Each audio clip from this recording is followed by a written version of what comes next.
Ce que l'on sait, c'est qu'ils étaient en tout 24 assis autour d'une table à Brazzaville, la capitale congolaise, ce mercredi 17 janvier. 12 représentants, les autorités du pays et 12 autres menés par Anne-Philippe Bibi, venu tout droit du pôle pour représenter les rebelles de cette région. Une rencontre qui fait suite à l'accord de paix signé le 23 décembre 2017 entre les deux parties. Objectif, poursuivre la mise en œuvre de ce processus de paix. Le Congo est notre pays et nous devons le servir.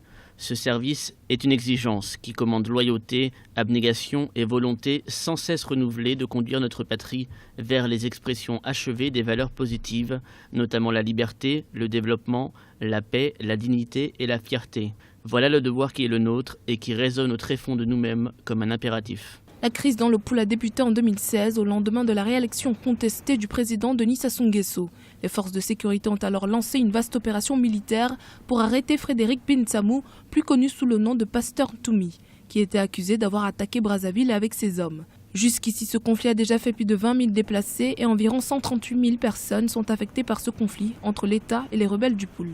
Le gouvernement était bien obligé parce que jusqu'alors, le gouvernement a voulu résoudre la question sur le plan militaire et on s'est tous rendu compte que militairement la chose perdurait, la crise du pôle perdurait et la porte de sortie pour tout le monde c'était ramener M. Toumi sur une table de négociation et le gouvernement avait tellement mis la barre haute en cherchant plus ou moins la tête de M. Toumi, mais malheureusement il faut avouer que l'armée n'a pas pu.